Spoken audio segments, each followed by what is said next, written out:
Welcome to the deep dive. Today, we're jumping into something pretty intriguing.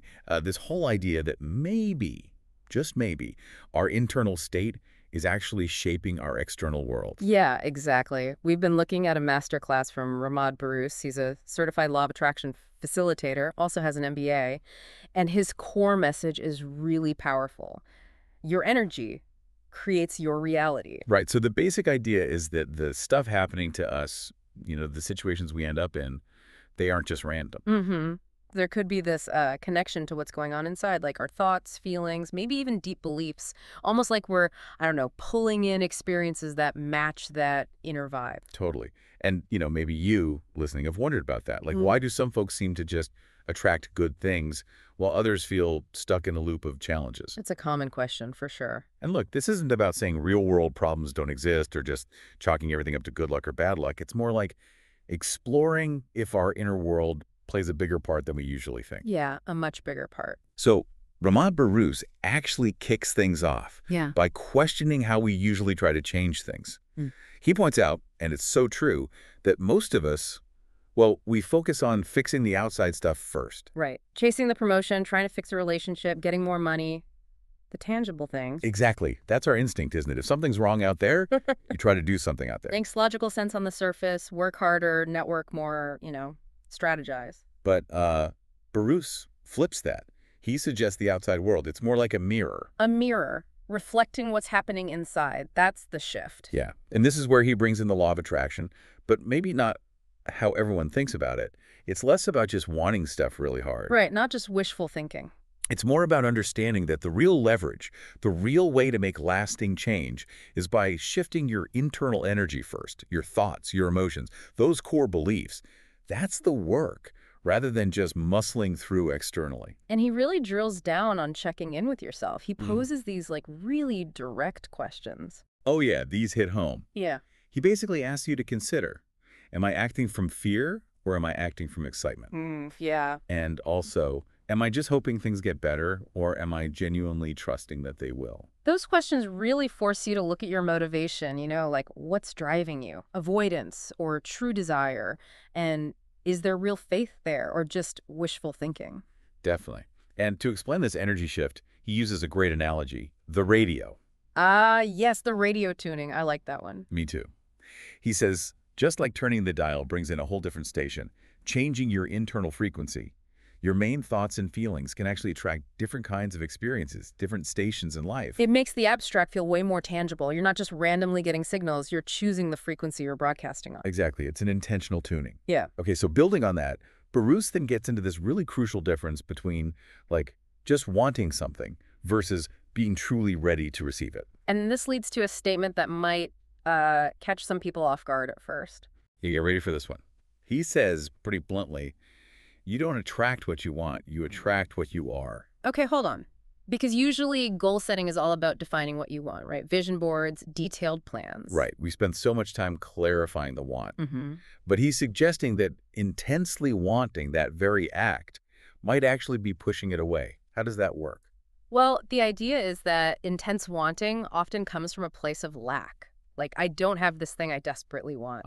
Okay, so you're focused on the not having. Exactly. And according to this view, that feeling of lack, that's the dominant energy you're putting out. And the universe, or reality, kind of responds to that feeling, not just the words, I want X. So just wanting harder isn't the answer. It might even reinforce the lack. That's the potential paradox, yeah. So if chasing and grasping isn't the way, what's the alternative he offers? He talks about shifting into a state of receiving, moving away from that striving, forcing energy. Okay. And instead, opening yourself up to allow things to come to you, things that align with your actual state of being. And a huge part of that receiving state is feeling worthy. Yes.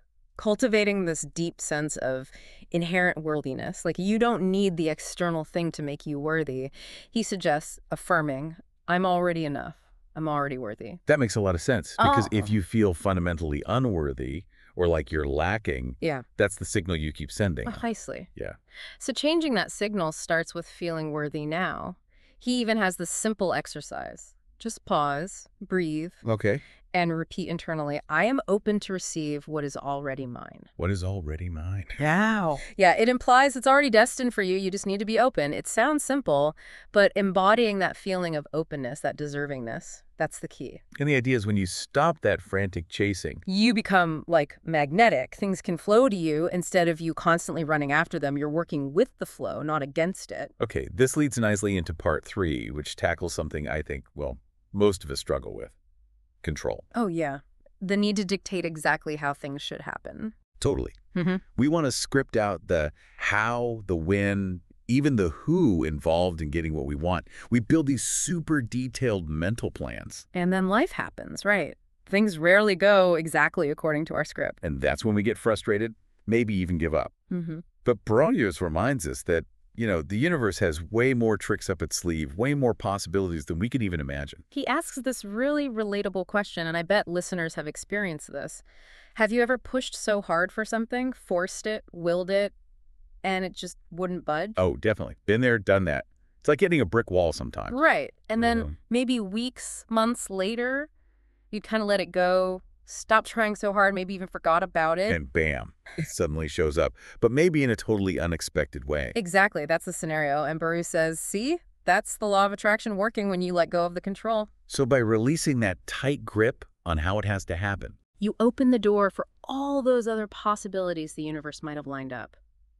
It requires trust, doesn't it? Trusting that the outcome can arrive, even if the path isn't the one you mapped out. yeah, massive trust. So the focus shifts from obsessing over how will it happen. To being present and asking, okay, what am I ready to receive today? It's really an act of surrender. It is a big one. And surrendering can feel especially tough when things are genuinely difficult. Which brings us to part 4, dealing with struggle, with feeling stuck. Yeah, because it's easy to talk about positive energy when life's good, but what about when you're in pain or facing real hardship? Right. And Barus offers a really potentially game-changing way to look at pain. He suggests it's not punishment, No, he calls it a message. a message. Okay, tell me more. A message signaling where we're maybe not free yet, where we're still caught up in feeling not enough or maybe trying too hard to prove ourselves. So instead of just reacting to pain, trying to numb it or run from it, We could try to listen to it, see it as feedback, like, okay, what belief or pattern is this highlighting that needs attention or healing? viewing pain as a teacher, essentially. That changes everything. It really does. It shifts it from something to be feared into an opportunity for growth. And this understanding leads to his next point, actively choosing peace. And crucially, he says this peace isn't dependent on everything outside being perfect. No, not at all. It's not waiting for the problems to vanish. It's an internal choice you make now based on recognizing your own power, your own resilience. So peace isn't passive acceptance of a bad situation. Definitely not. He actually calls peace the strongest energy in the universe.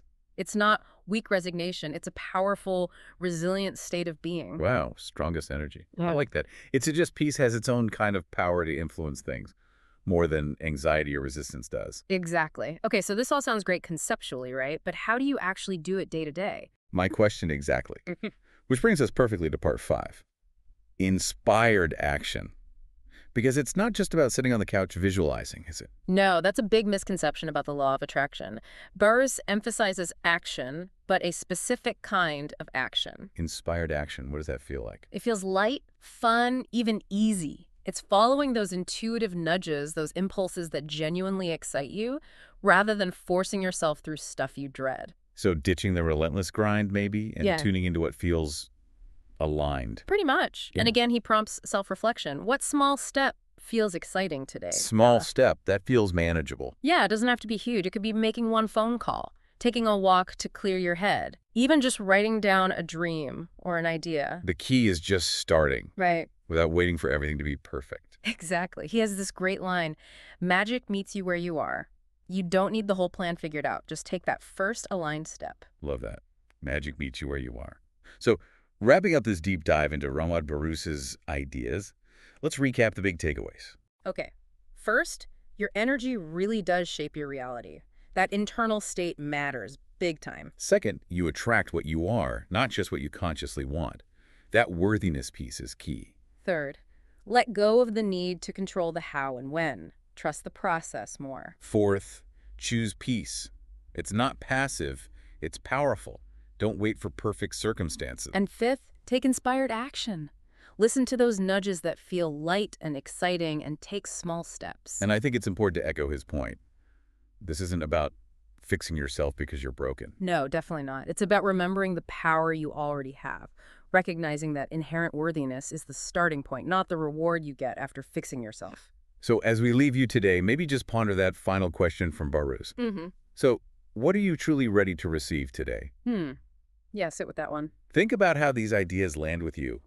Have you seen connections between your inner world and outer experiences?